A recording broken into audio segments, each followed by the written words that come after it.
जय श्री कृष्ण बधाने।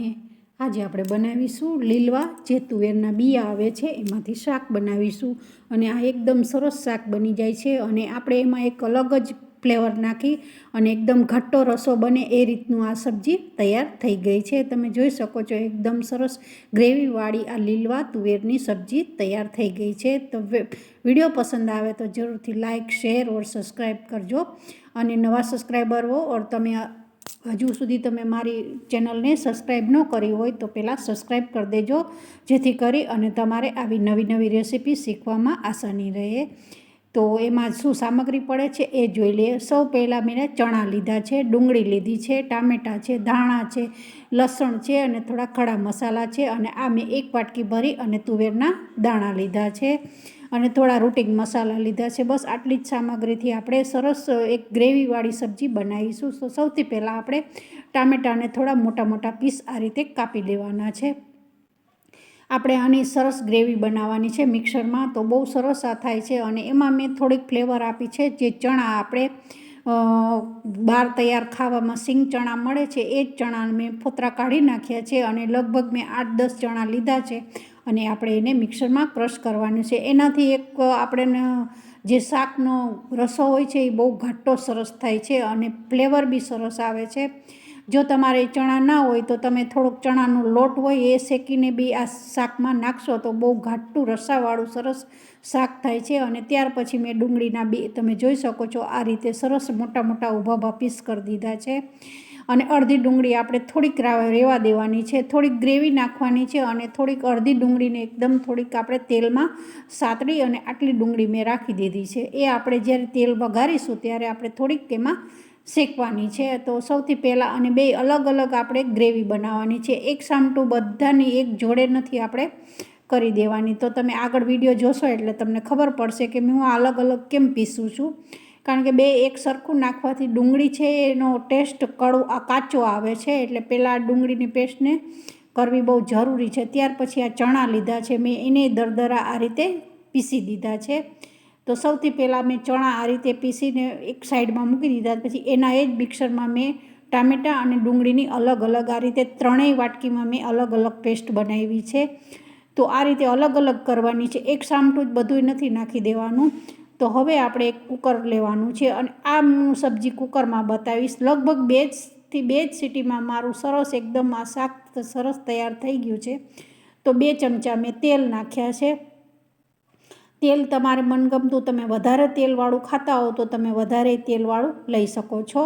तो बस त्यार पछी थोड़ुंक तेल गरम थई गयुं छे त्यार पछी मैं थोड़ीक राई नाखी छे, पछी थोड़ेक मेथीना दाणा नाखी दीधा छे। आ रीते सरस मेथी अने राई ततड़ी जाय पछी आपणे थोड़ीक एमां हींग नाखवानी छे अने पछी थोड़ाक खड़ा मसाला नाखी देवाना छे। आ बधी वस्तुने आपणे सरस तेलमां एकदम सातળી देवानी छे। जो एकदम तेलमां सातळेलुं हशे तो शाकमां एकदम सरस सुगंध बी आवशे। अने त्यार पछी मैं लसण जे खांडीने तैयार राख्युं हतुं एने बी आ रीते तेलमां शेकी लीधुं छे। जो आ रीते लसण नाखवाथी एकदम जे शाक बने छे एनो टेस्ट बहु सरस आवे छे। अने त्यार पछी मैं जो आ रीते डूंगળી छे जे मैं कापीने मैं अर्धी बतावी हती ए डूंगળીને आपणे थोड़ीक लाल करवानी छे। जो आ रीते तमे लाल करशो डूंगળીને तो एनो टेस्ट बी सरस आवशे अने एनी मीठाश बी शाकमां बहु सरस आवे छे। तो आ रीते जरूरथी एकवार बनावजो तो तमने खबर पड़शे कि आ शाक केटलुं टेस्टी थाय छे। त्यार पछी मैं जे डूंगળીની पेस्ट बनावी छे एने नाखी छे अने आ पेस्टने लगभग आपणे 2 થી 3 मिनिट तेलमां सातळवानी छे। जे एनो काचो भाग छे ए एकदम शेकाई जवो जोईए।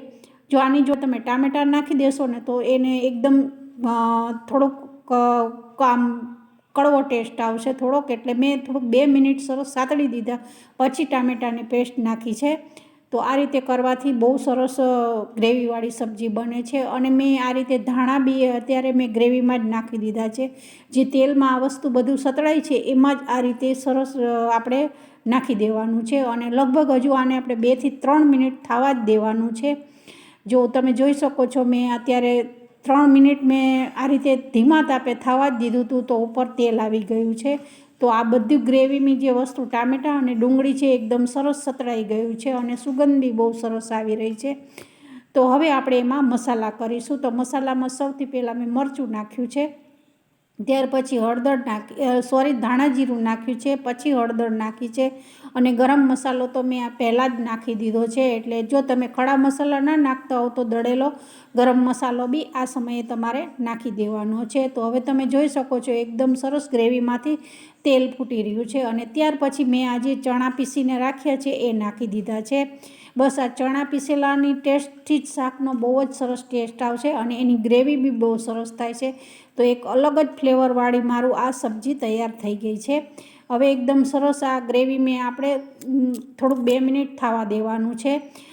એટલે થોડુંક પછી પાણી નાખી દેવાનું છે. એટલે સરસ મસાલો બી ચડી જાય એકદમ સરસ. અને આપણો જે ચણા નાખ્યા છે એમાં એ પાવડર નાખ્યો છે એ બી સરસ સતળાઈ ગયો છે. તો હવે તમે જોઈ શકો છો એમાં કલર બી ગ્રેવીમાં આવ્યો છે. તો હવે આપણે જે બિયા તૈયાર રાખ્યા છે વાટકી ભરી ધોઈને મેં રાખ્યા છે, બસ એ એમાં નાખી દેવાના છે આ રીતે.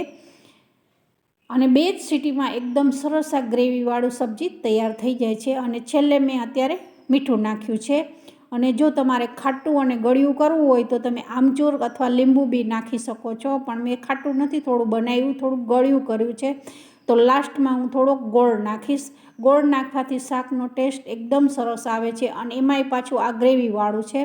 અને 1 વાટકી મેં અત્યારે પાણી નાખ્યું છે, પણ હજુ આપણે આ જેવી રીતે હલાવીશું એમ ખબર પડશે કે કેટલો જાડો રસો થયો છે આપણો. તો આ રીતે છેલ્લે લાસ્ટમાં મેં થોડોક ગોળ નાખ્યો છે. આ શાક એકદમ પનીરની ગ્રેવી બનાવી હોય બસ એ ટાઈપની આ સરસ આપણી સબ્જી તૈયાર થઈ જાય છે. તો હવે મેં ઢાંકણું ઢાંકી દીધું છે અને લગભગ આની આપણે 2 સીટી બોલાવી દેવાની છે. હવે આપણું 2 સીટી બોલી ગઈ છે અને તમે જોઈ શકો છો એકદમ સરસ તેલ ઉપર આવી ગયું છે અને આપણું શાક તૈયાર થઈ ગયું છે 2 જ સીટીમાં. અને આટલું જાડો રસાવાળું સબ્જી તૈયાર થાય છે. તમે જોઈ શકો છો એકદમ સરસ આ સબ્જી ભાત જોડે અથવા દાળ ભાત હોય તો એની જોડે આ શાક બહુ જ સરસ થાય છે.